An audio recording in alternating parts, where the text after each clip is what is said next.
Bonjour à tous, ravi de vous retrouver pour cette émission spéciale consacrée au projet de loi anti-gaspillage du gouvernement. Les sénateurs auditionnent cet après-midi Brune Poirson, la secrétaire d'État auprès du ministre de la Transition écologique et solidaire. Ce projet de loi anti-gaspillage est le premier texte à être examiné par le Sénat lors de cette rentrée parlementaire.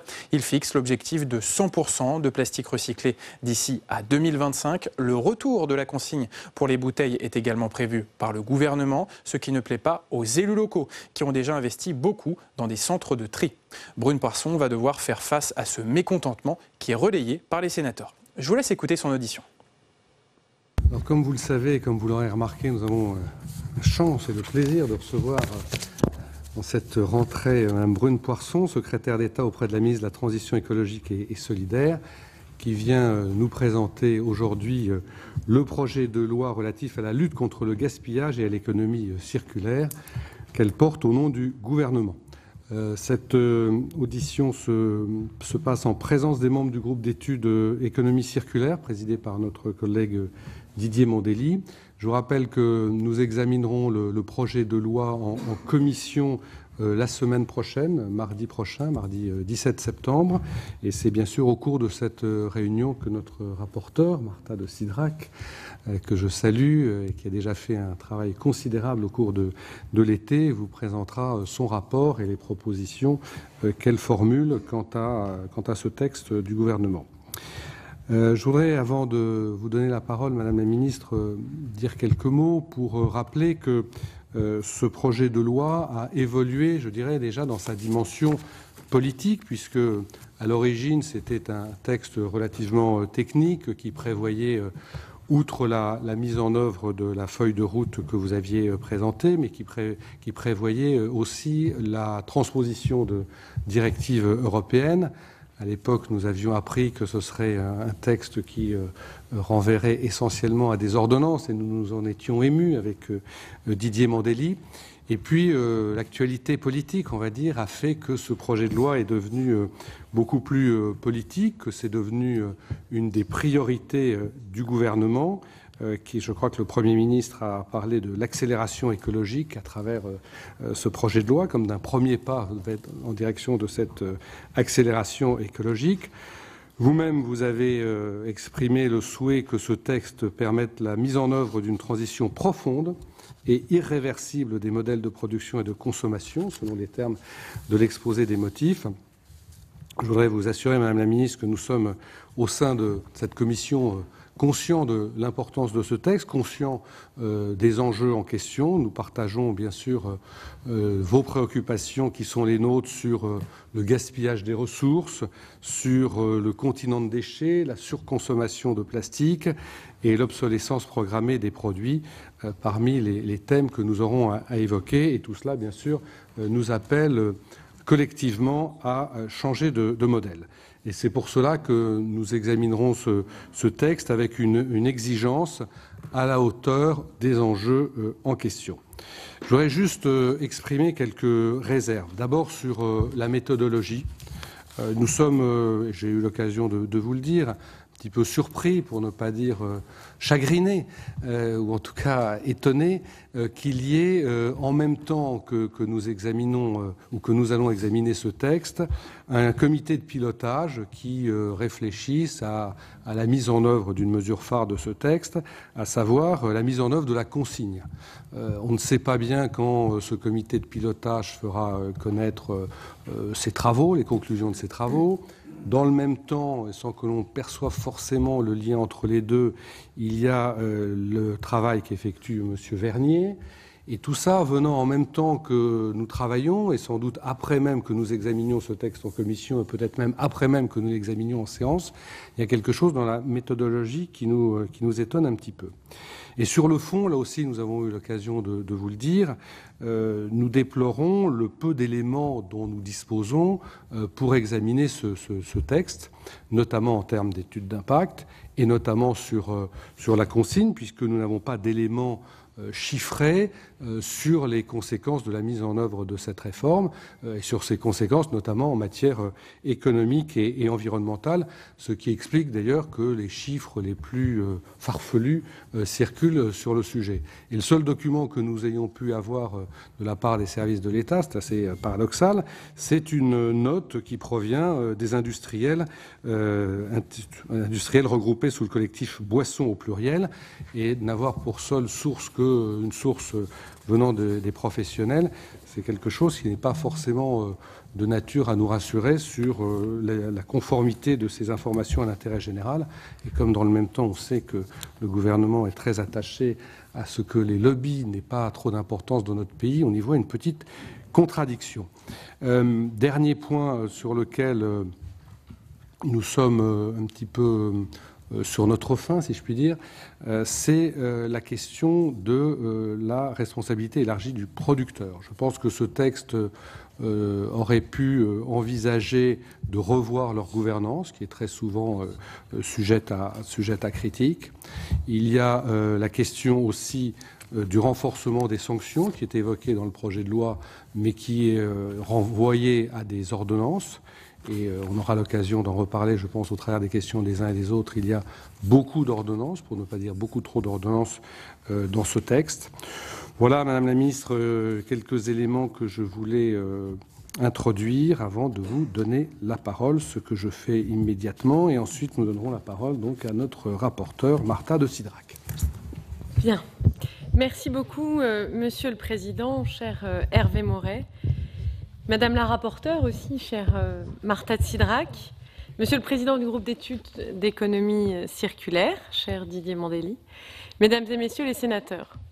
Tout d'abord, merci de l'occasion qui m'est donnée ici. Pour moi, c'est un vrai honneur que de commencer par vous présenter ce projet de loi. Pourquoi ? Eh bien parce que la transition écologique, c'est notre grand défi. C'est vraiment le défi du siècle qui s'ouvre. Et je prétends pas ici que je vais épuiser la profondeur de ce défi qui est vertigineux, mais j'ai la conviction que le projet de loi, qu'encore une fois j'ai l'honneur, j'ai la chance de présenter devant vous, et dont vous allez débattre ici dans les prochaines semaines, peut constituer une brique très importante pour répondre dans notre quotidien, sur nos territoires, à l'échelle nationale aussi, aux préoccupations des Français et à cette nécessité qui est de basculer dans le XXIe siècle, c'est-à-dire de changer les fondements de notre économie. Et j'y reviendrai. J'ai conscience, Mesdames et Messieurs les sénateurs, que le projet de loi anti-gaspillage pour une économie circulaire arrive après un moment politique, social particulier. C'est celui d'une crise sociale qui est née notamment du rejet d'une fiscalité écologique trop lourdement ressentie par les ménages les plus modestes.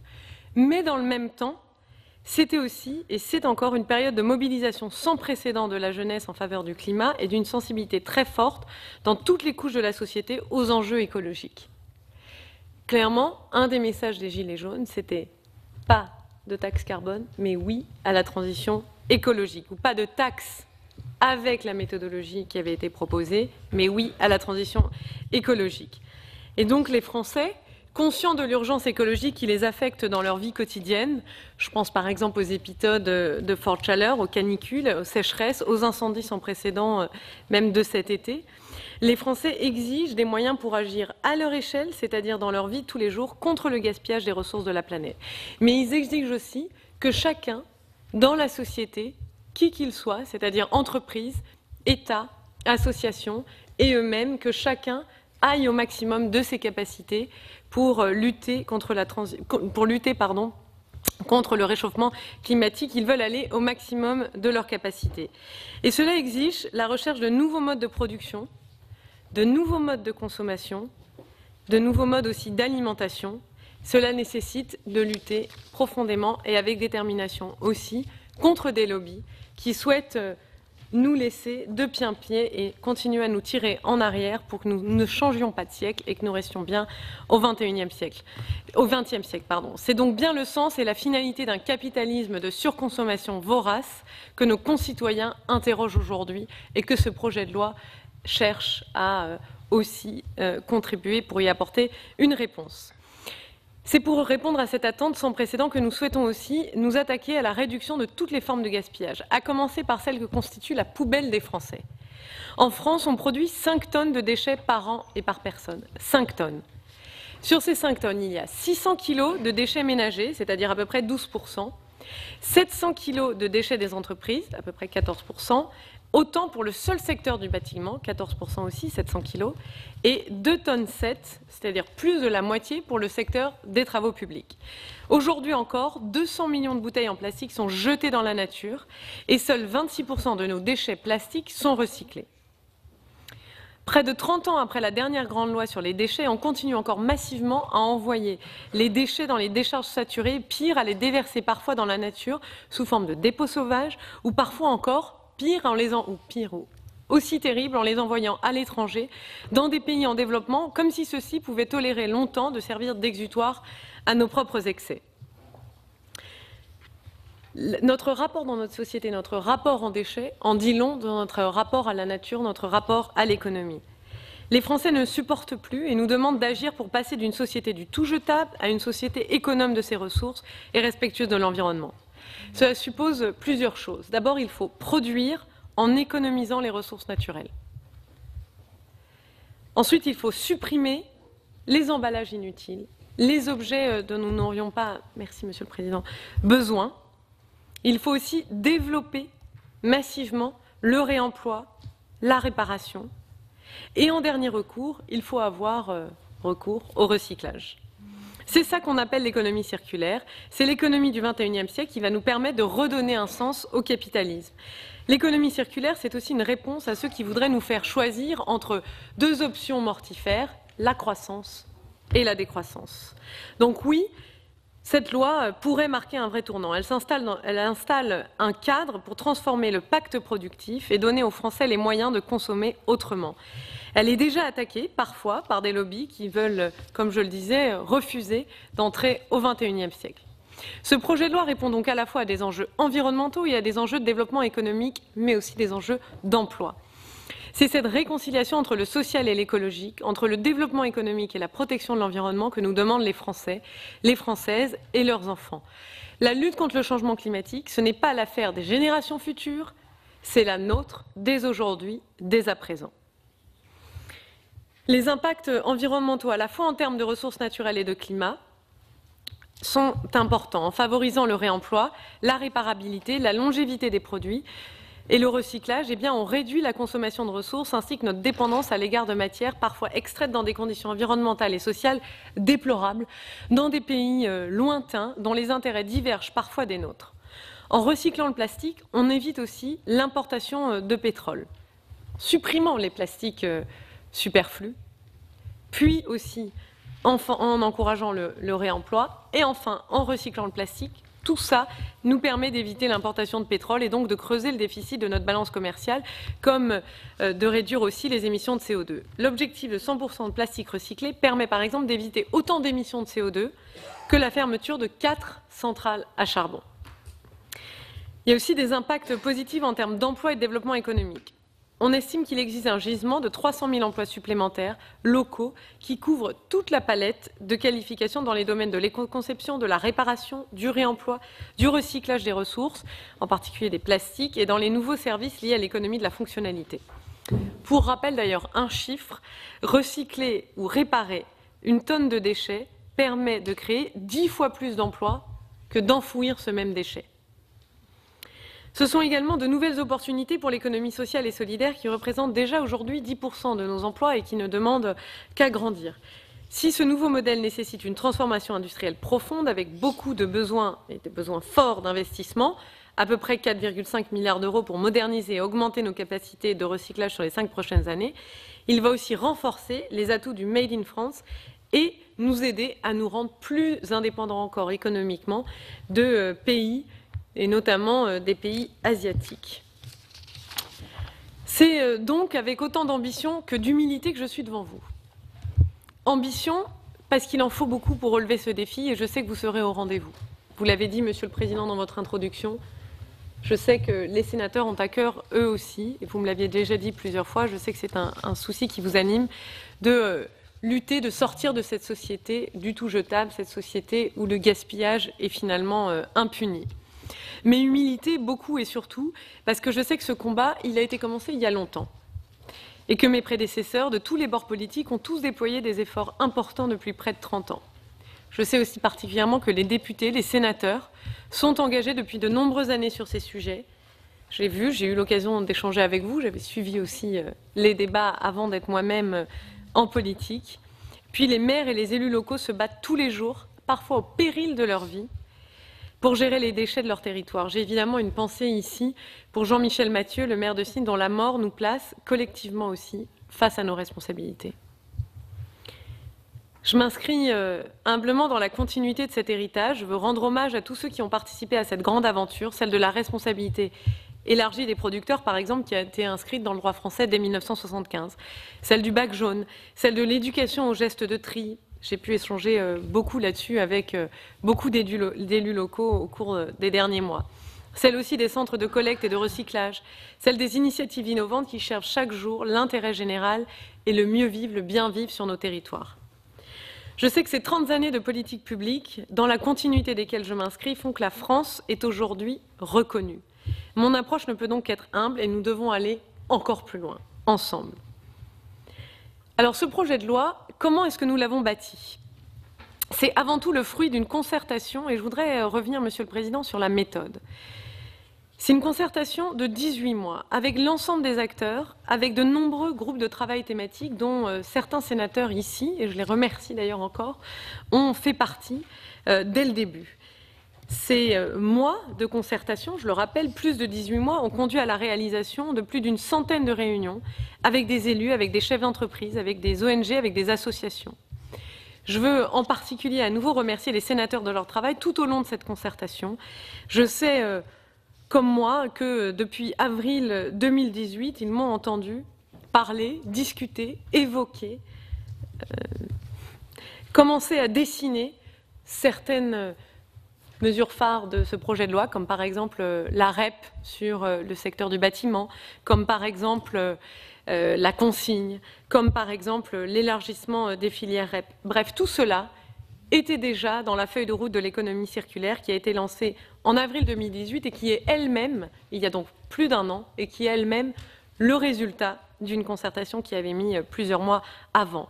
Et donc c'est une vraie brique, c'était quelque part un vrai château ou un vrai immeuble que nous avons construit ensemble. Il nous reste à en mettre les dernières pièces, les plus importantes, les fondations, à le mettre ensemble, l'aboutissement de cette co-construction commune.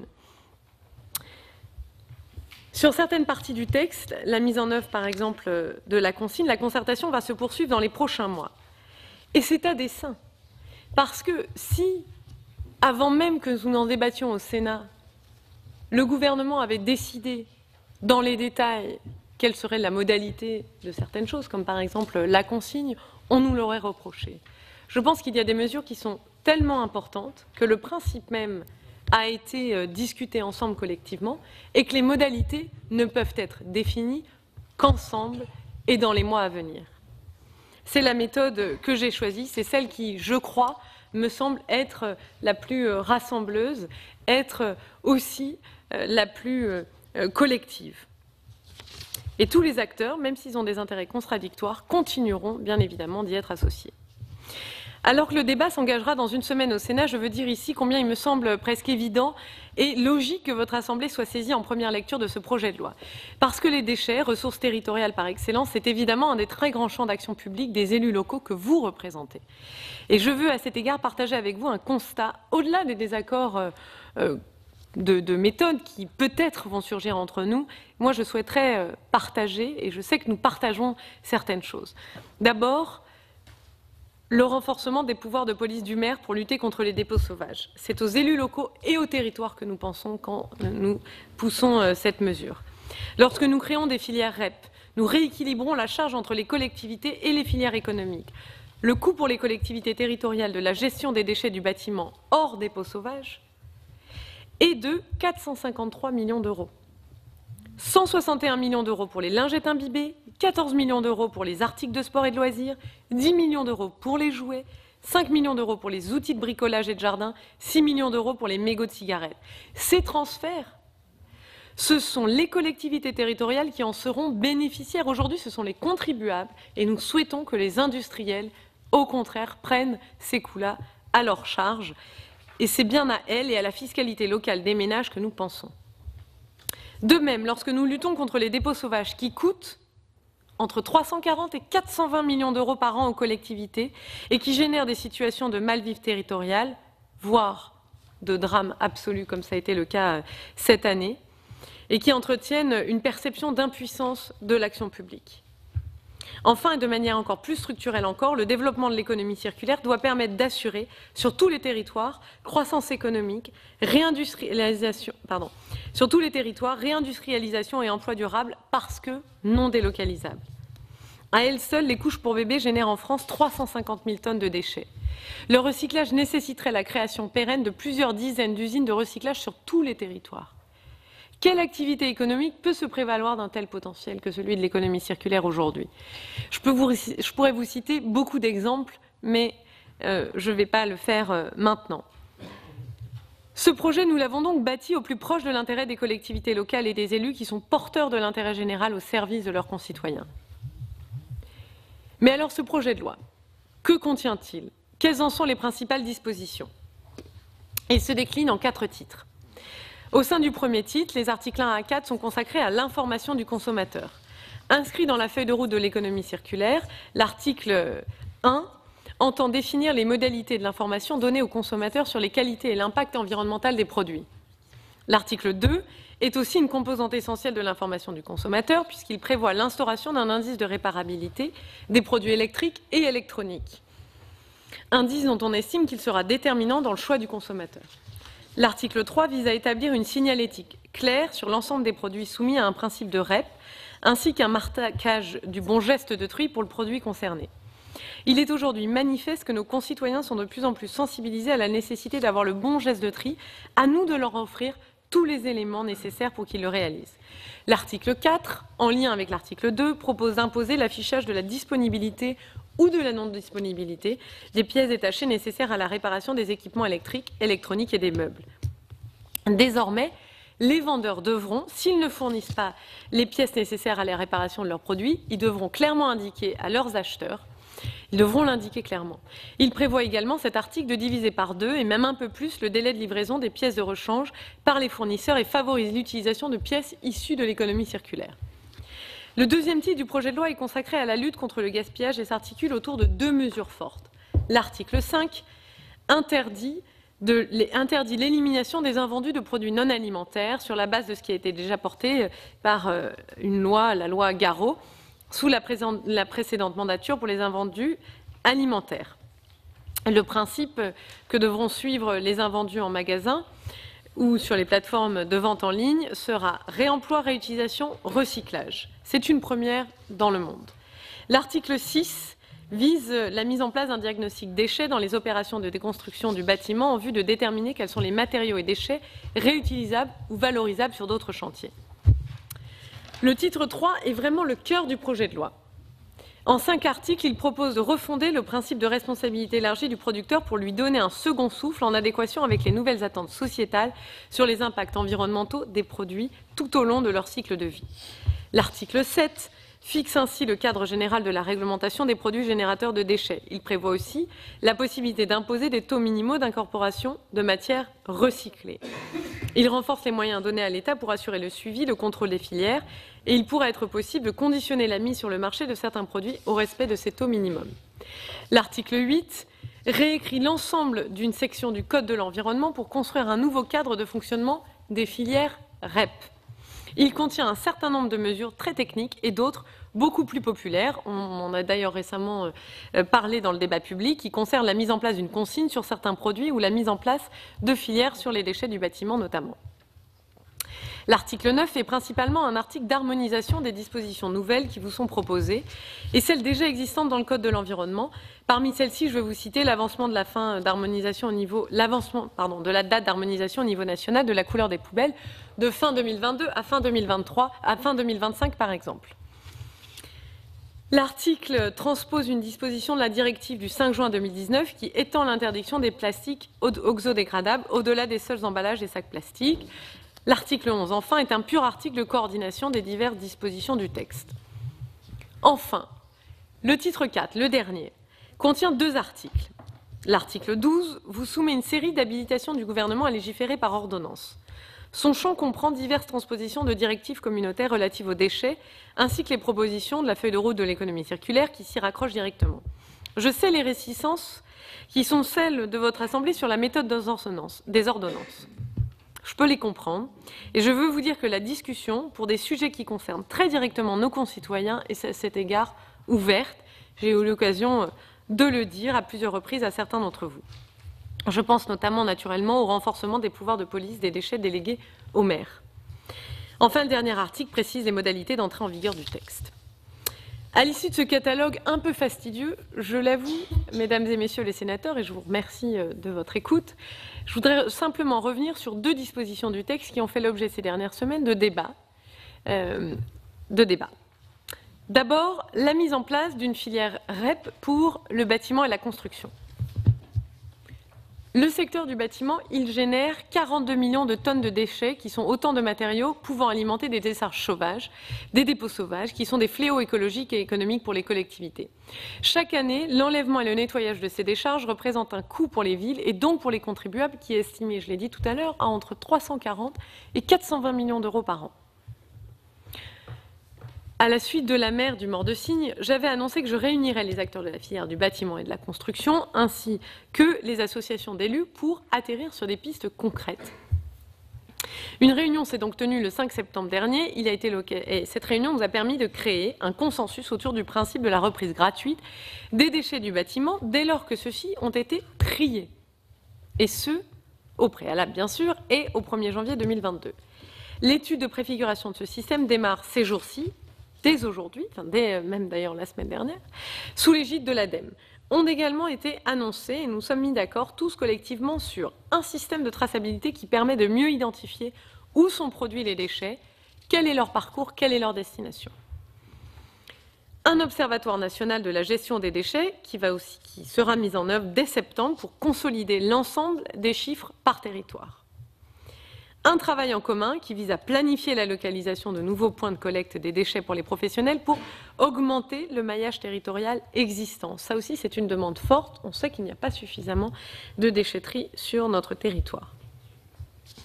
Enfin, une mesure d'exonération de TGAP pour les collectivités résorbant leurs décharges sauvages. Ce consensus, dans le cadre d'une concertation responsable, nous permettra, si vous adoptez cette disposition, de changer durablement la donne pour résoudre une difficulté délaissée depuis des dizaines d'années sur les territoires. La consigne, enfin. Il faut, je crois que vous serez d'accord avec moi, mesdames et messieurs les sénateurs, vous qui avez bien plus d'expérience que moi, je crois qu'il faut à tout texte de loi son objet transitionnel, son symbole. Eh bien, peut-être que dans ce projet de loi, ce sera la consigne. Elle nous rappelle à la fois des jours anciens, ceux où on rapportait les bouteilles en verre au magasin. Elle évoque aussi d'autres contrées, l'Allemagne par exemple, ou les pays nordiques, où ce dispositif est ancien, performant et a fait ses preuves. C'est la consigne en effet qui a permis d'atteindre des taux de 90% de collecte du plastique exigés par l'Union européenne.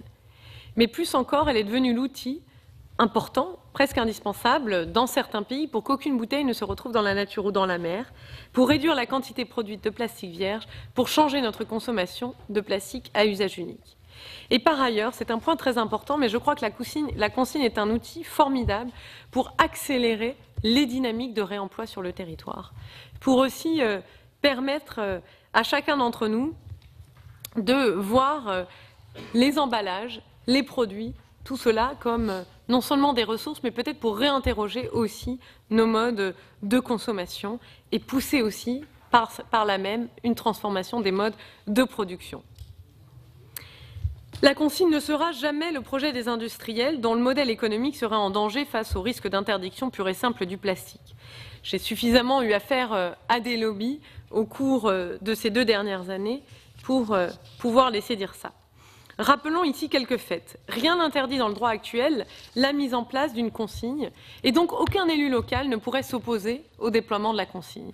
Certains acteurs de la grande distribution ne s'y sont pas trompés. Et ils étudient donc les possibilités de déployer un système de consigne sans concertation dans leur coin, si j'ose dire. On observe d'ailleurs tous déjà l'émergence sur nos territoires d'infrastructures de reprise, de systèmes de consigne, pour ainsi dire, de reprise financée de certains emballages, parallèles au bac jaune, que ce soit par la grande distribution ou par certaines autres entreprises. Et cela sans concertation et sans souci pour l'impact que cela pourrait avoir sur le service public de gestion des déchets. C'est pour cette raison que le gouvernement a souhaité prendre les devants afin de pouvoir cadrer, co-construire la mise en œuvre d'un tel dispositif plutôt que de le subir. Notre volonté, elle est bien d'agir comme garant de l'intérêt général contre les lobbies, afin de s'assurer que les conditions de mise en œuvre d'une consigne généralisée sur le territoire répondent bien à une ambition environnementale, à un rationnel économique, aux priorités des collectivités locales, et que si elle devait être déployée, elle le serait de manière complémentaire à notre outil de collecte et de tri, organisé depuis des années par les collectivités qui font un travail absolument remarquable sur les territoires et par les recycleurs qui jouent un rôle clé dans le système. C'est pour cette raison que j'ai lancé, effectivement, suite à des mois de concertation, un comité de pilotage le 19 juin dernier qui est particulièrement centré sur la consigne. Ce comité de pilotage, comme je l'ai toujours annoncé, il est présidé, comme beaucoup d'entre vous autour de la table le savez, puisque certains d'entre vous l'ont rencontré, il est présidé par Jacques Vernier. Ce dernier va rendre prochainement, à ma demande, un pré-rapport qui va être basé sur des dizaines de consultations avec l'ensemble des acteurs.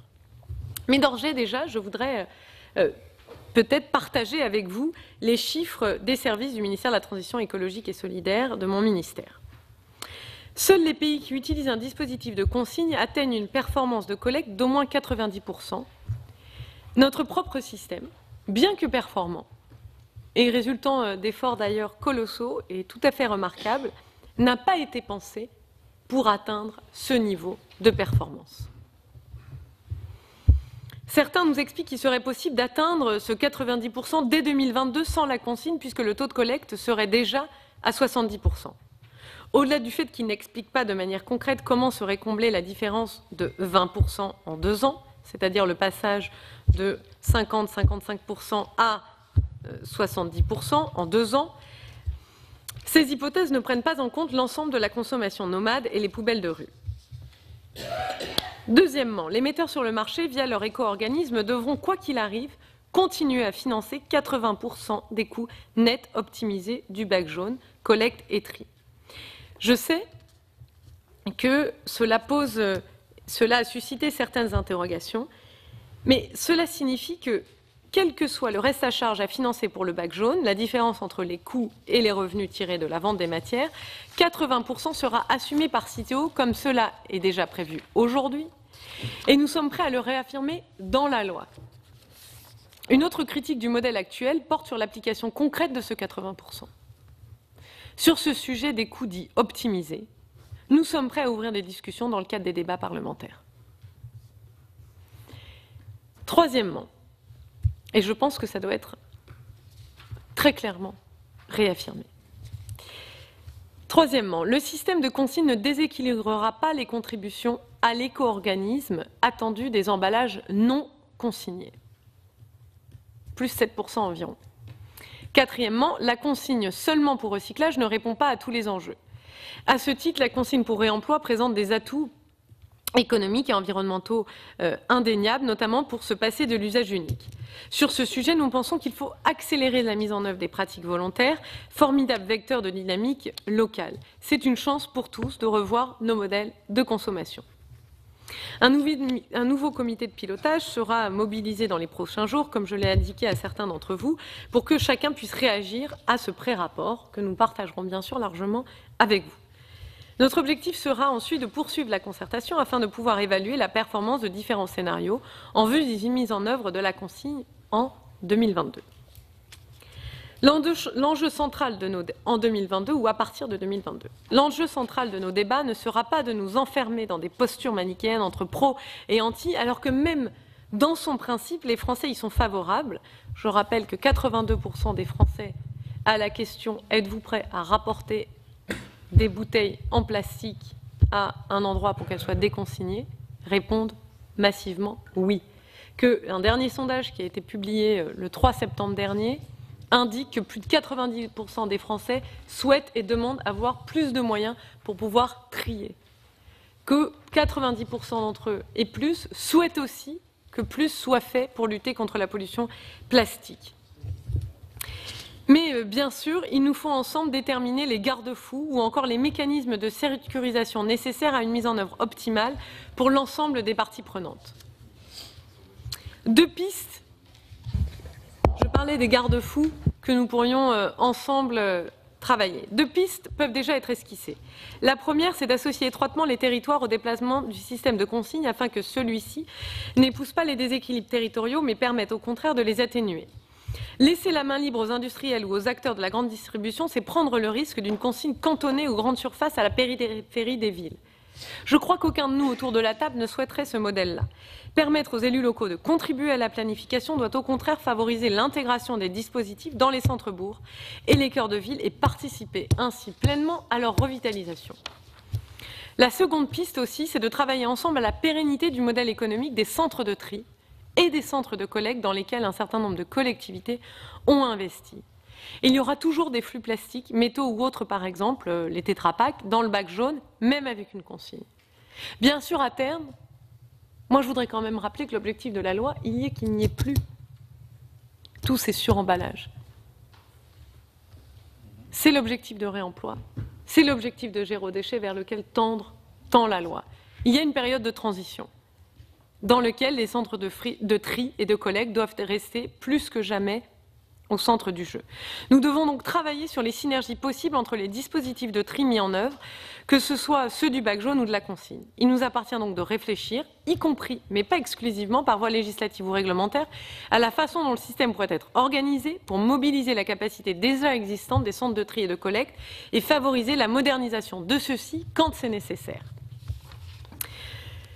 Donc, pour conclure, mesdames les sénatrices, messieurs, les sénateurs, j'en arrive au terme de cette longue présentation. Je serai heureuse, bien sûr, de répondre à vos questions. Je veux, pour conclure, vous dire combien ce projet de loi constitue la première brique de ce nouveau modèle de société que nous devons inventer ensemble, que les Français appellent de leur vœu chaque jour un peu plus fort. Un modèle qui valorise un rapport différent, plus sain à notre environnement et aux objets qui peuplent notre quotidien.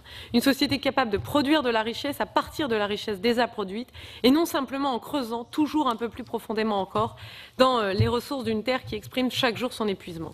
Une société qui crée des emplois pour tous, des emplois qui ont du sens. Une société écologique qui partage les responsabilités pour ne pas faire peser sur quelques-uns seulement la charge des excès de tous les autres. Nous aurons bien sûr des discussions sur les détails et parfois, je le sais, des désaccords. Mais il nous appartient ici, au-delà des habitudes et parfois des rentes, de ne pas perdre de vue cette grande ambition. C'est cela que les Français nous demandent. Je vous remercie et je me réjouis d'avance de notre travail collectif qui s'ouvre. Merci beaucoup, Monsieur le Président, Mesdames et Messieurs les sénateurs. Merci beaucoup, Madame la Ministre. Beaucoup de choses ont été dites et j'aimerais pouvoir répondre à beaucoup de points, mais nous ne sommes pas là pour engager le débat qui aura lieu dans l'hémicycle et encore moins pour engager des échanges directs entre nous deux. J'ai beaucoup de demandes de parole, donc je vais tout de suite donner la parole à la rapporteure et ensuite aux nombreux collègues qui ont déjà souhaité vous interroger. Merci, Monsieur le Président. Merci, Madame la Ministre, de cette présentation de ce projet de loi qui effectivement est important et pour lequel, évidemment, un travail conséquent a déjà été entamé au sein du Sénat, puisque vous savez que nous avons auditionné plus d'une centaine, en fait, d'acteurs de ce secteur-là. Et c'est malgré tout, malgré toutes ces auditions nombreuses et tous ces apports nombreux, nous avons encore des questions à vous poser, et notamment moi, puisqu'il me reste encore un certain nombre de questionnements auxquels je n'ai pas encore eu la réponse de la part de votre cabinet, mais l'occasion de cette audition nous permettra peut-être d'affiner tous ces points-là. Vous avez longuement parlé de la consigne, je voudrais y revenir, Madame la Ministre. Le projet de loi, effectivement, que vous défendez comprend des dispositions très générales autour de la consigne, telle que vous nous le présentez, donc sur certaines catégories de produits qui sont consommés par les ménages, en laissant une très grande marge de manœuvre, en réalité, tel que le texte est rédigé aujourd'hui. Je ne porte pas de jugement à cette étape. Ni le projet de loi ni l'étude d'impact qui l'accompagne n'apportent en réalité de précision sur l'objectif final qui est recherché. Est-il environnemental? Est-il économique? Est-il... Donc j'aurais à un moment donné besoin de quelques précisions sur ce point-là. Et d'autre part, j'ai constaté qu'au cours de nombreuses auditions que nous avons donc menées ici au Sénat, certaines perspectives qui étaient offertes par ce dispositif soulèvent de très vives interrogations. Je ne vais pas parler d'inquiétude, mais vraiment des interrogations, voire des incompréhensions. Vous nous avez donné certains éléments aujourd'hui, mais il faudrait sans doute aller un tout petit peu plus loin sur ce point-là. Et donc ma question, Madame la Ministre, sur ce point-là, j'en aurai quelques autres. Pouvez-vous préciser l'objectif réel du gouvernement en proposant ce dispositif de consigne? Très clairement, quel est l'objectif visé? Et est-ce que vous confirmez que votre priorité est de mettre en place une consigne pour recyclage et non pour réemploi portant sur les bouteilles en plastique?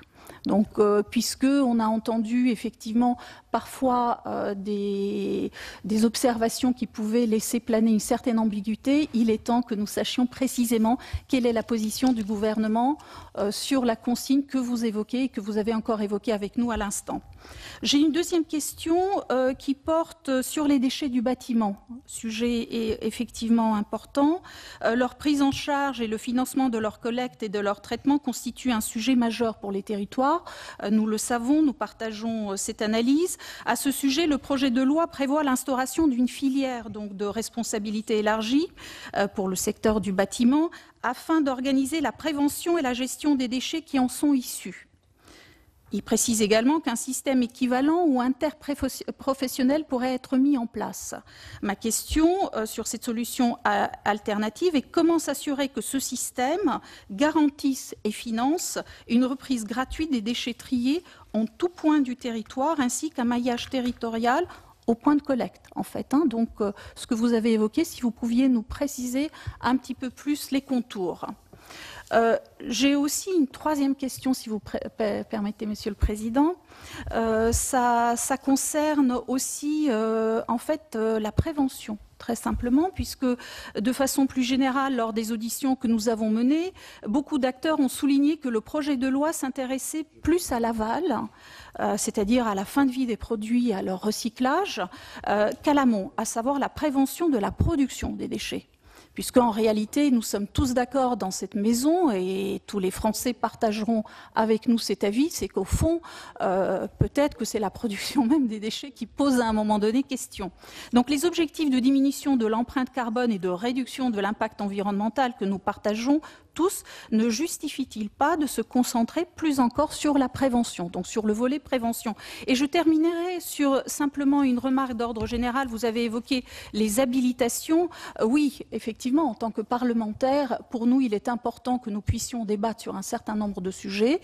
Moi-même, j'apporterai ma pierre à l'édifice sur ce sujet-là et je pense qu'il est nécessaire que sur l'ensemble des habilitations, nous puissions avoir un débat parlementaire au sein de cette maison. Je ne serai pas plus longue, mais vous avez bien compris que les questions sont nombreuses. Il y a encore beaucoup d'imprécisions que nous aimerions, avec mes collègues, soulever aujourd'hui et espérer avoir quelques réponses. Merci beaucoup.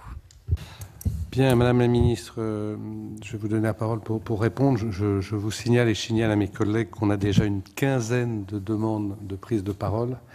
Donc ce serait bien que chacun puisse poser ses questions et même répondre de manière synthétique. Car j'imagine, Madame la Ministre, que vous n'avez pas la soirée entière à nous consacrer. Juste une partie. Si vous le souhaitez, je peux. Bien.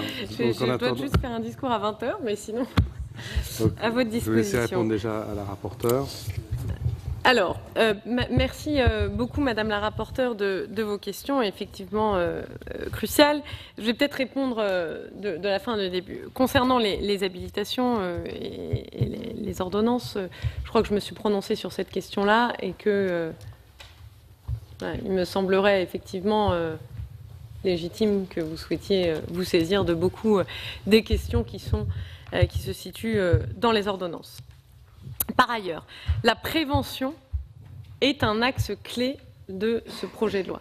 C'est un axe absolument central, puisque l'objectif n'est pas simplement d'améliorer le système à la marge, mais bien de s'engager dans une société où on a changé nos modes de production et de consommation et où on ne peut plus considérer les emballages, sortir du tout jetables, où on ne peut plus considérer les emballages comme des choses que nous pouvons jeter, puisque bien souvent ils sont extraits et ils ont été produits avec des ressources naturelles. Donc notre objectif, il est bien sûr de se centrer et de tendre vers une société du zéro déchet. Ça suppose bien sûr de passer par un certain nombre d'étapes, à commencer par la prévention. Dans les filières REP, et vous avez remarqué, et vous l'avez souligné, Madame la co-rapporteure, que nous en créons beaucoup de nouvelles. Par exemple, sur les articles de sport, de bricolage, les jouets, les lingettes, bref, toute une série, le tabac. L'objectif, il y a un objectif de réemploi qui va être donné à chaque filière. Ça va être l'objectif, premièrement. Deuxièmement, nous avons, et je l'ai souligné, il y aura aussi, et il y a un article qui concerne le diagnostic BTP. Nous voulons passer, par exemple, dans le secteur du bâtiment, d'une logique de démolition à une logique de déconstruction. Un bâtiment contient beaucoup de ressources qui doivent être impérativement réutilisées. C'est la meilleure façon de prévenir la surconsommation de ressources. Dans l'article 5 aussi, l'objectif est de lutter contre la surproduction, puisque le but est bien d'interdire, en interdisant l'élimination des articles invendus, et bien par là même nous luttons contre la surproduction.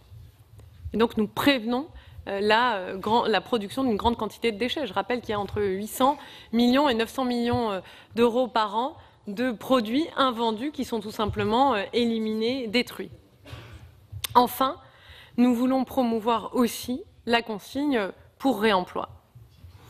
Et nous avons d'ailleurs annoncé, le gouvernement a d'ailleurs annoncé qu'il serait possible d'utiliser maintenant dans le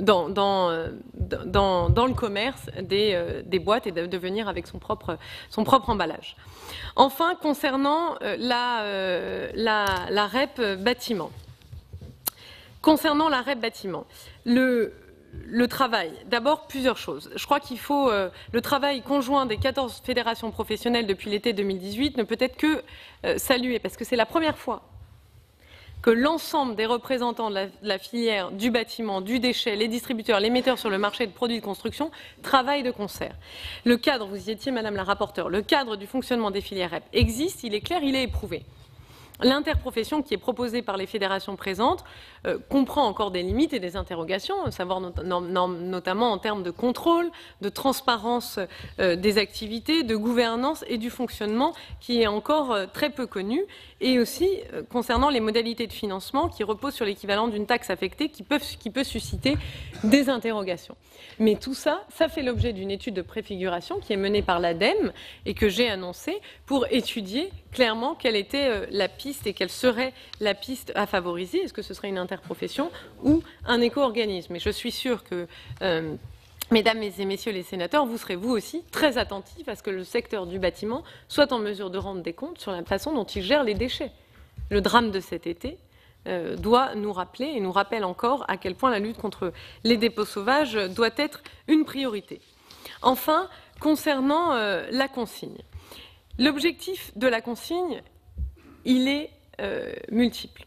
D'abord, nous nous retrouvons dans une situation, comme je le disais, où certains industriels veulent mettre en place un système de consigne, sont en train de le déployer, j'ai envie de dire peut-être dans leur coin. En France, il y a actuellement des dispositifs de consigne ou équivalents qui sont en train d'être déployés sans que les collectivités aient été informées et pu avoir leur mot à dire, d'un côté. De l'autre, l'Union européenne nous fixe des objectifs très ambitieux, de 90% de recyclage des bouteilles en plastique d'ici 2029. Troisièmement, il faut aussi, je le disais, que nous changions notre rapport à la consommation, à la production et à la gestion de nos déchets en partie. Et la consigne pourrait être un moyen, une locomotive pour développer le réemploi, la réutilisation des emballages et des produits en France, parce que c'est bien vers ce type d'économie-là que nous devons tendre. C'est une façon d'accélérer la sortie de la société du tout jetable. Et dois-je rappeler aussi que chaque année, il y a des millions, et je dis bien des millions, parce que des millions de bouteilles qui se retrouvent dans la nature. J'ai entendu un chiffre qui disait qu'en France, on collectait 98% des bouteilles en plastique. En admettant que ce soit bien 98%, ça veut dire qu'il en reste quand même. Ces 2% représentent plus de 100 millions de bouteilles en plastique qui se retrouvent dans la nature. Et sur ces 98%, il y en a beaucoup qui se retrouvent en décharge ou en incinération. Je ne pense pas que ce soit le modèle économique du XXIe siècle, ni celui qui est à promouvoir. Donc l'objectif est avant tout écologique, mais il est aussi sociétal pour aller petit à petit et le plus rapidement possible vers le réemploi, la réutilisation. Merci. Madame la rapporteure, oui, j'en prie. Merci, Madame la Ministre. Je voudrais néanmoins revenir sur vos explications concernant la consigne. Vous avez évoqué du réemploi, recyclage ou réemploi. Ma question était très précise. Bouteilles en plastique pour du recyclage ou pour du réemploi? Parce qu'il est nécessaire que l'on sache à cette étape-là où nous en sommes. Et n'y a-t-il pas une petite confusion entre objectifs que nous partageons tous et vecteur et l'outil que l'on pourrait mettre en place pour y parvenir? Alors, des études nous montrent, et l'ADEME a travaillé là-dessus, et on le voit dans les différents pays européens, sur les bouteilles en plastique, le réemploi, c'est-à-dire la réutilisation, donc laver les bouteilles, etc., fait peu de sens écologique et économique. Sur les bouteilles en verre, nous sommes en train, sur les bouteilles en verre, l'ADEME, quand on regarde les études de l'ADEME, il y a un périmètre qui est d'environ 200 km, sur lequel ça fait sens écologiquement et économiquement, mais écologiquement surtout. J'ai demandé des études complémentaires à l'ADEME pour envisager aussi et se laisser la possibilité de mettre en place un système de consigne pour réemploi. Dans un premier temps, ou pas dans un premier temps, mais en tout cas sur les bouteilles en plastique, on parle de recyclage. Cela n'empêche pas de laisser la porte ouverte, voire de travailler dès aujourd'hui et de façon concomitante à un système de réemploi et de réutilisation sur les bouteilles en plastique, mais aussi sur les autres emballages, sur d'autres produits aussi. Il faut que nous laissions cette possibilité-là. Certains ont parlé par exemple des piles, d'autres m'ont parlé de tous les emballages ménagers. Je crois qu'il faut que nous laissions la possibilité de l'intégrer dans nos discussions et dans la concertation. Merci. Monsieur Mandelli, président du groupe d'études déchets. Merci, Monsieur le Président. Économie circulaire. Voilà, le Président et le rapporteur ont d'ores et déjà brossé le tableau ou le portrait de ce projet tel qu'il nous arrive. Moi, je voudrais dire simplement, alors c'est plus un ressenti qu'une question, pour avoir participé à quelques réunions du comité de pilotage de la feuille de route et pour y avoir d'ailleurs senti un véritable engagement de l'ensemble des partenaires, que ce soit les ONG, les collectivités locales et leurs représentants, enfin tous les acteurs de l'économie circulaire ont bien participé sur ces 18 mois. Et il me semblait que des positions consensuelles avaient été adoptées ou acceptées en tout cas. Je pense notamment à des dispositifs comme l'élargissement des REP, etc. Donc il y a beaucoup de points positifs dans ce projet, en tout cas dans les intentions. Et vous le défendez, j'allais dire, plutôt bien, avec enthousiasme et engagement. Ceci étant dit, moi je ne retrouve pas, au regard des nombreuses sollicitations que nous pouvons avoir de ces différents partenaires et parties prenantes d'origine, je ressens une sorte de frustration Alors peut-être que le projet ne va pas assez loin. Nous regarderons dans le détail, enfin nous avons commencé à regarder bien sûr. Peut-être que il y a un manque d'ambition par rapport aux objectifs, par rapport à ce qui était attendu ou annoncé en tout cas par ces différentes organisations. Alors j'ai du mal à me l'expliquer aujourd'hui. Moi je pense par exemple qu'il manque dans ce projet des incitations par exemple en termes de commandes publiques, d'obligations pour un certain nombre d'institutions, y compris les ministères d'ailleurs. La Commission ici a montré l'exemple ces dernières années par ses actions. Je pense notamment à éventuellement l'éco-conditionnalité des aides de l'État, par exemple sur les constructions. J'ai été maire, on a construit dans le cadre systématiquement des marches haute qualité environnementale pendant 15 ans, sans absolument quelquefois aucune aide de l'État par le passé. Est-ce qu'il ne faut pas flécher sur l'économie circulaire, sur l'utilisation de produits biosourcés, recyclés pour les collectivités locales et pour les institutions également.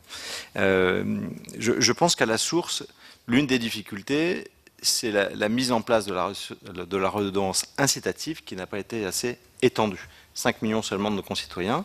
Et je pense que si on veut traiter le problème de l'économie circulaire à la source, il faut commencer par ça. Alors certes, ça peut être coercitif, ça peut être imposé, obliger les collectivités, mais je suis convaincu que c'est aussi par ce biais qu'on pourra y parvenir à atteindre ces objectifs. Parce que la mesure de la consigne, elle est effectivement emblématique, médiatique, etc. Mais je dirais que cette mesure de consigne, je ne suis pas sûr qu'elle réponde totalement aux objectifs.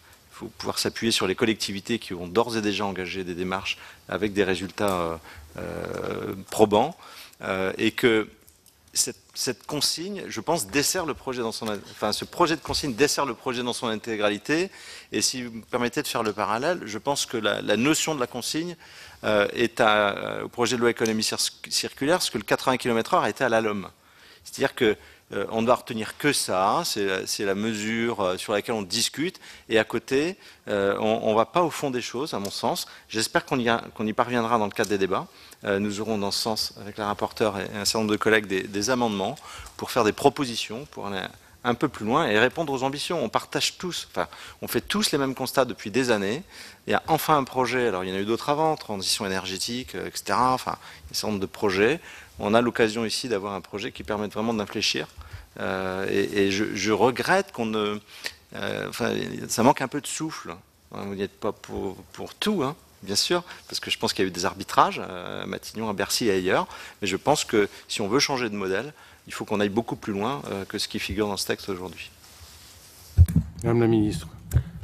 Bien, écoutez, monsieur le président du groupe de travail sur l'économie circulaire, je suis ravie de vous entendre demander plus d'ambition encore, et je me réjouis de vous savoir particulièrement attaché à cette volonté d'aller encore plus loin. Moi, je peux que soutenir une démarche en ce sens. Bien sûr, il faudra que ça fasse l'objet d'un consensus gouvernemental. Moi, je partage tout à fait votre vision des choses, à commencer par exemple par la redevance incitative.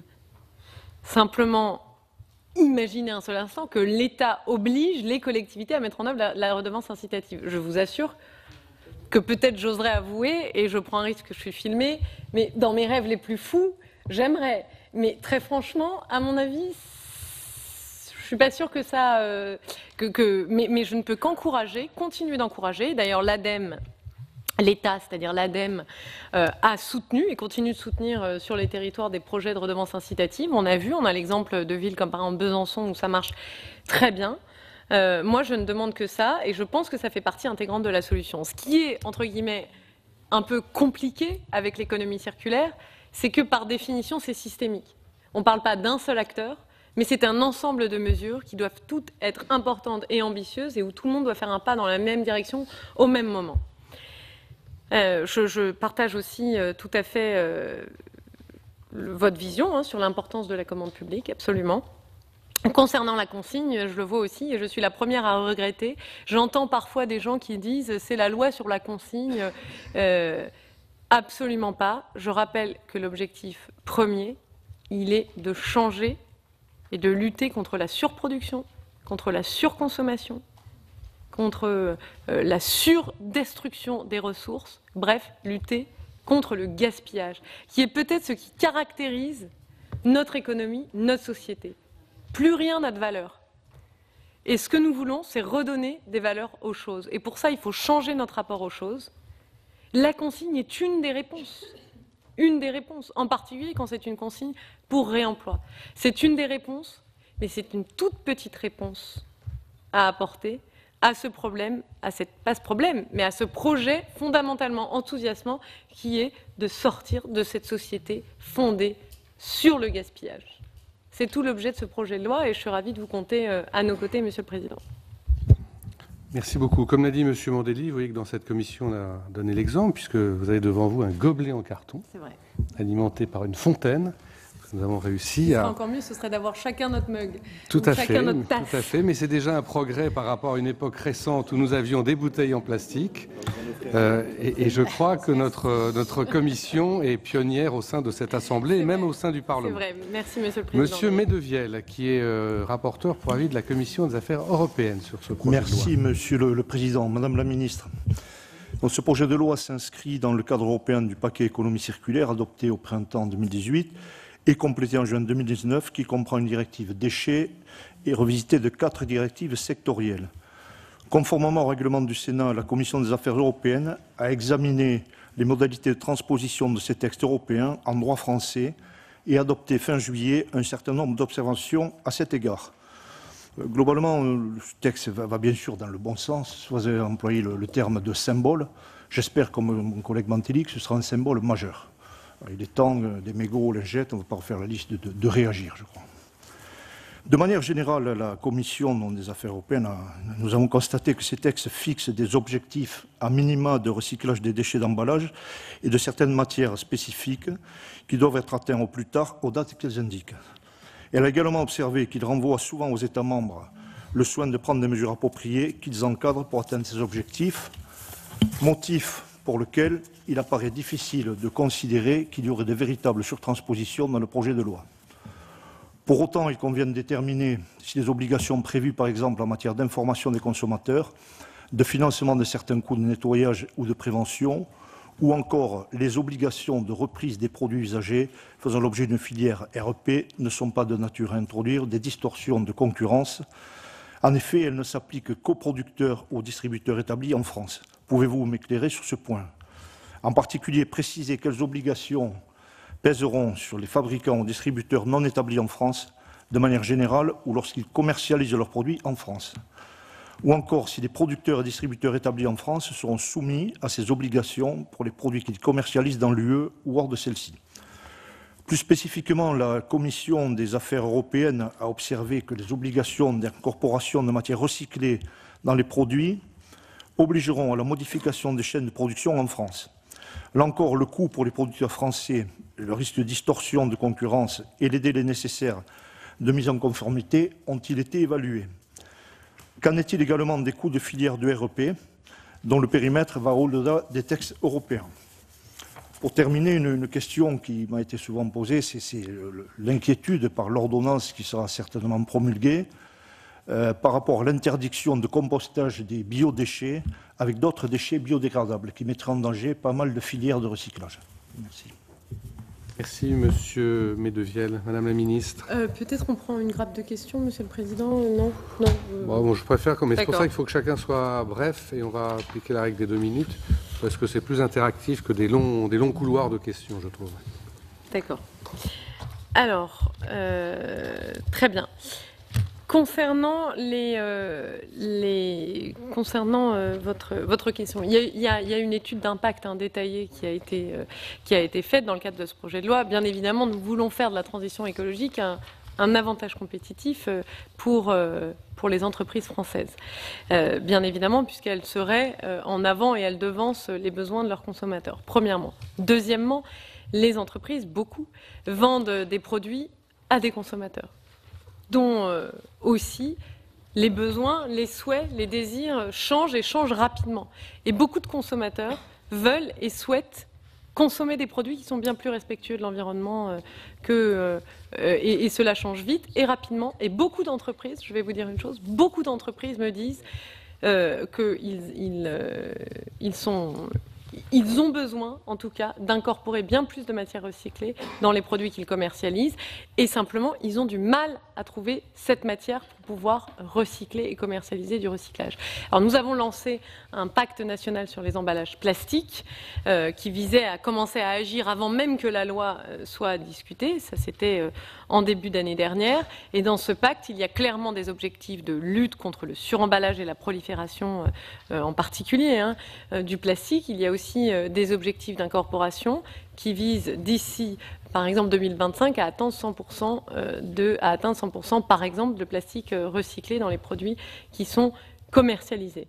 Tout ça est un avantage compétitif et en tout cas une question d'acceptabilité sociale des consommateurs. De plus en plus d'entreprises me remontent cette nécessité. Et pour ça, eh bien, il faut créer des filières, créer une dynamique et faire en sorte eh bien, que les entreprises qui souhaitent commercialiser des produits faits à partir de matières recyclées aient cette matière première, plutôt que d'importer des matières, des hydrocarbures, par exemple dans le cas du plastique, d'Arabie Saoudite. D'autre part, je voulais dire que la REP vise tout le monde, que le producteur soit établi en France, bien évidemment, ou ailleurs. Ça me semblait être une évidence, j'aurais dû vous le préciser d'ailleurs en début de question, donc partout, en Europe, ou ailleurs, ou en France. D'autre part, c'est tout l'intérêt de la REP qui évite les distorsions de concurrence. La France a vu la naissance des filières REP. Elles ont été reprises dans beaucoup de pays européens. C'est pour une bonne raison. C'est parce que c'est quand même un bon modèle, même si nous allons profondément changer les modes de gouvernance des filières REP, de façon à ce qu'elles soient plus efficaces, que nous puissions les contrôler mieux et qu'elles soient plus transparentes. Mais ça, c'est un sujet annexe. Et l'incorporation s'applique d'ailleurs aux produits importés également. Merci. Je vais donner la parole à Madame Préville pour 2 minutes. Merci Monsieur le Président, Madame la Ministre. Alors je partage votre vision de revoir nos modes de consommation et d'élimination de tout le plastique superflu, notamment sur le suremballage. Alors par contre, sauf erreur de ma part, je ne vois pas dans le texte de loi des mesures qui permettraient une réduction drastique de ces suremballages. D'autre part, je voulais vous poser la question sur notamment un tissu qui est fait à partir de matière plastique qui s'appelle le tissu polaire, dont on commence à voir que le relargage lors de lavage en machine à laver se fait dans la nature sans qu'on puisse du tout capter ces microplastiques. D'abord parce qu'ils poseront un problème de santé, parce qu'ils vont s'accumuler dans les organismes, notamment chez nous, puisqu'il y en a dans l'eau, partout dans les rivières, et parce qu'on est en train de découvrir, enfin on découvre déjà depuis un certain temps, qu'ils sont des véhicules pour les micro-organismes de tout poil, virus, bactéries, et qu'ils poseront problème. Donc, est-ce qu'il n'y a pas là quelque chose à faire également? Et dernière question sur le réemploi. Vous parlez de réemploi pour les mégots. Quel réemploi possible, étant donné qu'ils contiennent des centaines de produits chimiques et notamment des métaux qui peuvent poser problème? Voilà, je vous remercie. Merci Madame la Ministre. Merci Madame la Sénatrice. Alors, sur les mégots, vous le disiez, c'est très difficile, c'est compliqué, il s'agit d'innover. C'est pas aux contribuables de faire ça. C'est aux industriels de prendre en charge cette innovation, cette recherche, cette lutte aussi contre le fléau que constitue la pollution des mégots de cigarettes des industriels du tabac. C'est donc pour cette raison-là que va être créée une filière REP sur le tabac. J'ai réuni les industriels du tabac, je suis sûre que vous l'avez suivi, et c'est tout l'objectif de cette filière REP. D'autre part, vous m'avez posé la question, Madame la Sénatrice, de l'impact de la filière textile, en particulier. Alors, les filières REP, à responsabilité élargie des producteurs, dont, je signale, nous voulons, transformer la gouvernance pour les rendre plus efficaces, pouvoir les contrôler et les sanctionner mieux, et deuxièmement, dont nous créons de nombreuses nouvelles filières. Il y a un objectif d'éco-conception, et dans le cahier des charges des filières REP, il y aura de l'éco-conception. Cela s'applique bien sûr aussi à la REP sur les textiles. sur le linge, les chaussures et le textile plus généralement. D'autre part, point important, nous allons mettre en place un bonus-malus sur les éco-contributions. Nous souhaitons inciter l'éco-conception des produits et pénaliser les produits qui sont les moins vertueux. C'est votre réponse à la lutte contre le suremballage. C'est un petit peu technique, mais j'ai eu l'occasion de le présenter.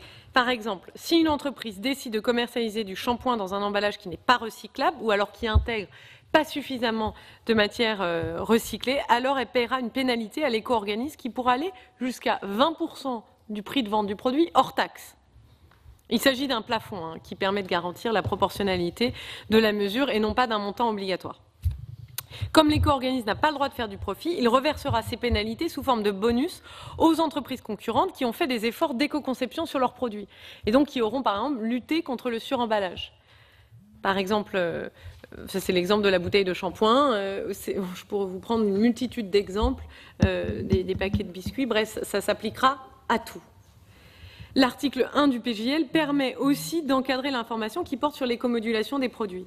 Par exemple, il pourra être demandé aux producteurs des produits d'apposer sur l'emballage de leurs produits une mention qui stipule que leurs produits ne sont pas recyclables et qui font donc l'objet d'un malus écologique. Donc il y a une modulation de l'éco-contribution avec un système de malus pour les produits les moins vertueux sur le plan environnemental. Et cette mesure-là sera aussi visible puisqu'elle pourra être affichée sur les produits qui sont commercialisés. Merci. Le but, c'est d'encourager l'éco-conception, de lutter contre le suremballage. Merci, Monsieur Marchand. Merci, Monsieur. D'autre part, pardon, Madame la sénatrice, ça permet aussi d'aller sur chaque grande famille de produits et donc d'être très précis et de lutter de façon globale contre le suremballage et la pollution plastique. Excusez-moi, Monsieur le Président. Merci beaucoup. Alors, cette fois, pour de vrai, Monsieur Marchand. Pour de vrai. Le secteur du BTP, cela a été évoqué à plusieurs reprises, est actuellement le principal producteur de déchets en France, avec plus de 70% des déchets produits sur notre territoire national. Le projet de loi ne traite que de l'éco-conception des produits. Certes, il prévoit, cela a été dit par Madame la Ministre, la création d'une filière REP pour le bâtiment, mais ne doit-il pas également aborder la partie amont de la chaîne de valeur de l'économie circulaire, soit l'éco-conception du bâtiment? Cette dernière, appliquée au bâtiment, participe sous plusieurs formes à la réduction de son impact environnemental, la conception, l'approvisionnement durable, l'analyse du cycle de vie du bâtiment, la réversibilité du bâtiment en anticipant son changement d'usage dès sa conception. Donc ma question sera simple, c'est comment pensez-vous donc développer cette notion d'éco-conception? Merci Monsieur Marchand. Madame la Ministre. Bien, merci Monsieur le Sénateur de votre question. Effectivement, cette logique qui s'applique à toutes les filières REP et même aux produits en France doit aussi s'appliquer aux bâtiments. Et c'est l'objectif. C'est pour ça que nous voulons passer, comme je le disais en introduction, d'une logique de démolition à une logique de déconstruction, parce que finalement, un bâtiment, c'est quelque part une banque de matériaux. Et donc tout l'objectif est au moment de la déconstruction, de faire un diagnostic BTP, c'est l'objectif de cet article, qui nous permet d'identifier très clairement et donc d'éco-concevoir ensuite les futurs bâtiments construits.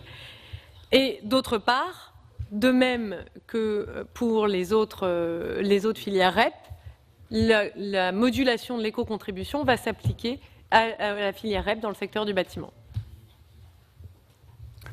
Merci. Monsieur de Nicolaï. Pour 2 minutes maximum. Oui. Ça m'aurait étonné. Merci, Monsieur le Président. Madame la Ministre, j'aimerais attirer votre attention sur la problématique que rencontrent les entreprises d'emballage alimentaire avec le projet de loi tel qu'il nous est présenté en l'état, à la fois concernant le taux minimal d'incorporation de matières recyclées dans ces produits et matériaux, c'est le cas de l'article 7, mais aussi concernant l'obligation d'afficher le Triman et d'enlever le logo point vert. Les entreprises d'emballage souhaiteraient que les taux d'intégration de matières recyclées dans les emballages alimentaires soient établis en concertation avec les réglementations européennes d'aptitude au contact alimentaire des emballages et que l'affichage bonus-malus que vous prévoyez sous 1 an ne puisse se faire qu'une fois l'utilisation de matières issues du recyclage confirmée par les autorités compétentes et à ISO, DLC, ces dates limites de consommation. Et sur le deuxième point, et pour ne pas pénaliser nos entreprises, qui seraient obligées de développer plusieurs emballages selon le marché, puisqu'aujourd'hui de nombreux pays européens continuent à faire obligation du logo point vert, il serait bon d'envisager que ce logo puisse continuer à être apposé sur l'emballage si celui est multilingue. Pouvez-nous donner votre position sur cette problématique? Et je me permets aussi de vous dire que 70 entreprises des Pays de la Loire se sont regroupées autour d'une association qui s'appelle l'IGEPAC, et cette association qui s'occupe des emballages alimentaires souhaite des précisions sur ce sujet et sont inquiets sur ce projet de loi. Je vous remercie, et c'est moins de 2 minutes, monsieur le Président. J'ai bien noté 1 minute 33, monsieur Nicolai. Merci, madame la ministre. Merci, monsieur le sénateur. Il y aura, alors, concernant les taux d'incorporation, d'abord, ça doit se faire en concertation, filière par filière. Nous avons déjà lancé une dynamique avec des taux d'incorporation volontaires de la part des entreprises. Je rappelle que ça a visiblement porté ses fruits, puisque en 2018, le taux de plastique recyclé, d'incorporation de plastique recyclé a augmenté de 12%. Et nous allons continuer à concerter, mais dans la directive SUP européenne, il y a un objectif minimal d'incorporation de plastique dans les bouteilles en plastique, par exemple. Donc de toute façon, il va nous falloir continuer à avancer résolument dans cette direction, et c'est bien pour cela qu'il y a et que nous laissons la possibilité dans la loi. Et que ce sera fait, bien sûr, filière par filière, en concertation. L'incorporation de matières recyclées dans les emballages, elle est déjà possible, et la REM emballage prévoit déjà des bonus sur le sujet, c'est donc possible.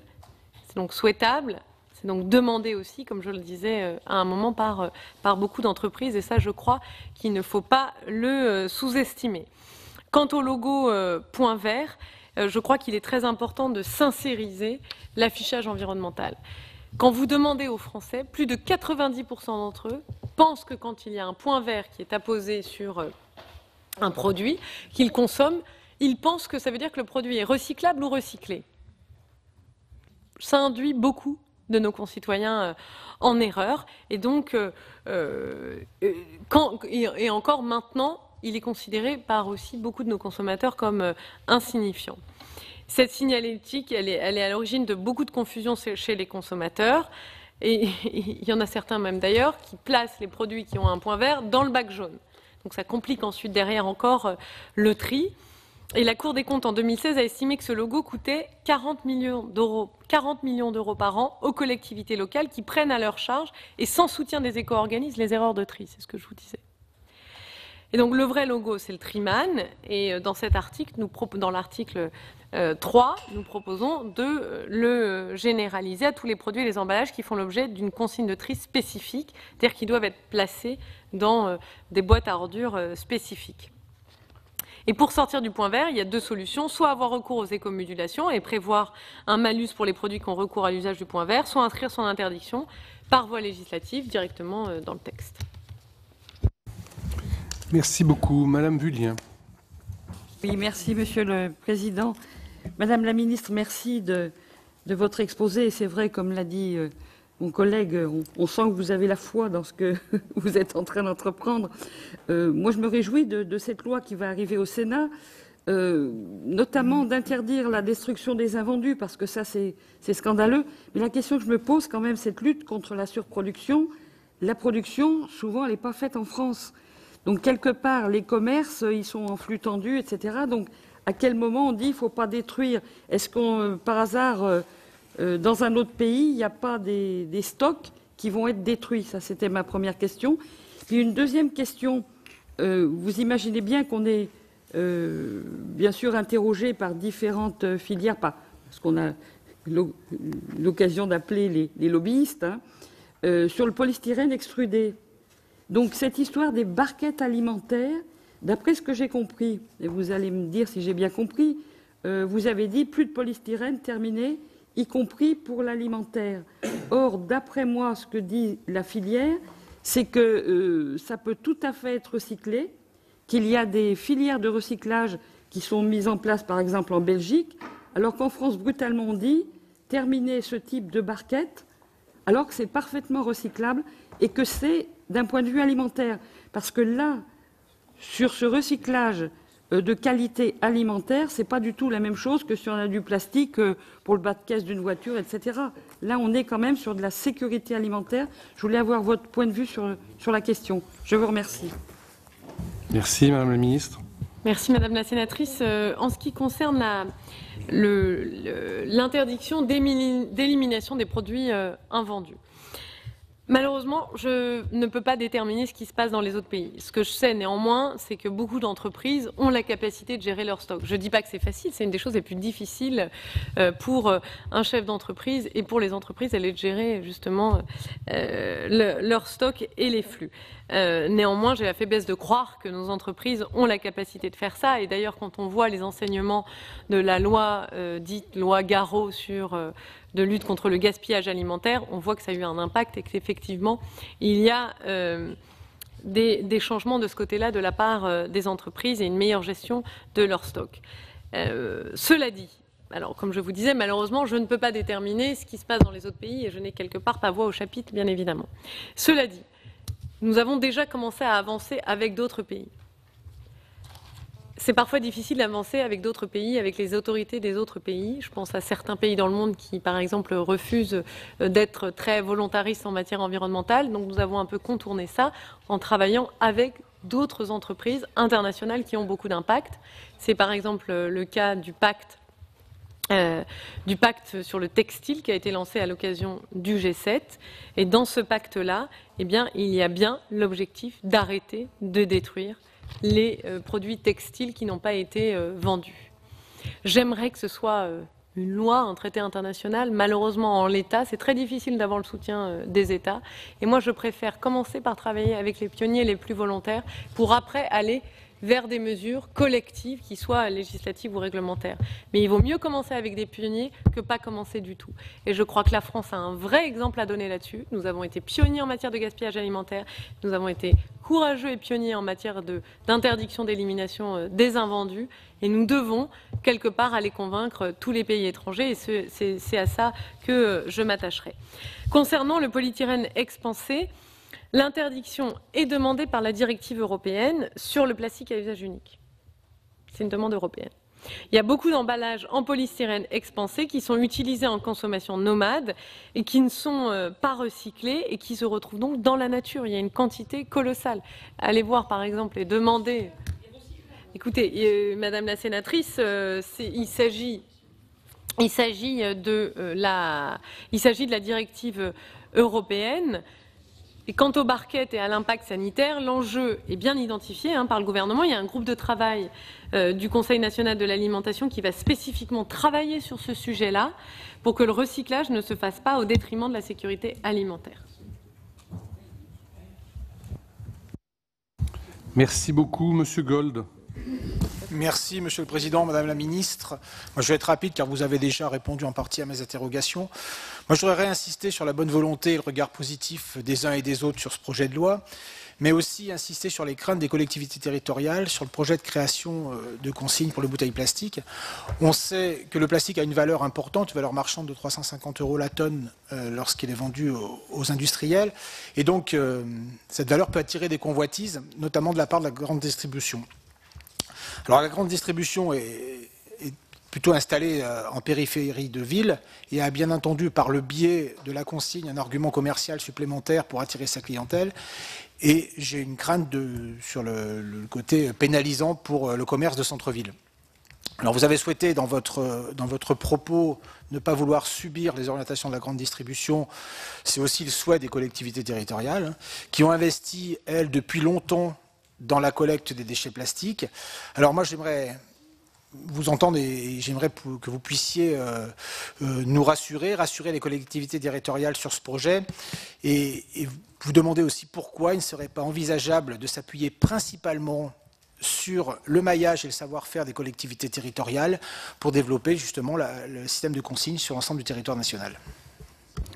Merci, Monsieur Gold. Je crois d'ailleurs qu'initialement, dans la feuille de route que vous aviez présentée, la consigne était sur la base du volontariat des collectivités locales. Et sur ce point, la position du gouvernement a un peu évolué. Non. Nous avions parlé à un moment de consigne solidaire et d'ailleurs nous avons lancé un appel à manifestation d'intérêt avec Citeo et avec l'ADEME, et il y a des projets qui sont lancés, et c'est sur la base, bien sûr, des collectivités volontaires. Donc là-dessus, vous avez raison, Monsieur le Président. D'autre part, Monsieur le Sénateur, vous avez utilisé les mêmes mots que moi. J'ai exactement 100% le même souhait que vous. C'est pour cette raison-là que nous souhaitons que le mot consigne soit inscrit dans la loi. Et c'est pour cette raison-là aussi que l'État n'est pas arrivé avec un projet de consigne clé en main en disant c'est ça et c'est pas autrement. J'aurais évité beaucoup de débats et j'ai la faiblesse de croire que j'aurais eu aussi beaucoup de soutien. Simplement, je pense que les collectivités ont fait un travail remarquable pendant des années, et pas partout, parce qu'il ne faut pas mettre toutes les collectivités locales dans le même sac. Moi, je peux vous assurer que j'ai aussi beaucoup de villes et de maires de villes qui passent dans mon bureau et qui me disent alors la consigne, quand est-ce que c'est, alors la consigne, quand est-ce que c'est. Et il y en a d'autres, bien sûr, qui, eux, sont beaucoup plus vertueux, qui ont beaucoup investi en matière de gestion des déchets et qui doivent bien sûr se retrouver au centre des discussions. Et c'est autour de celle-ci que doit être organisée la consigne, effectivement. À commencer par répondre par la préoccupation numéro 1 qui est aussi la mienne. J'ai grandi en zone rurale, je suis élue d'une zone rurale, qui est que nous ne nous retrouvions pas avec des machines à déconsignation qui soient sur les parkings des grandes surfaces. C'est le contraire de ce que nous voulons. C'est le contraire même de cette économie du XXIe siècle que j'appelle de mes voeux et que beaucoup appellent de leurs voeux.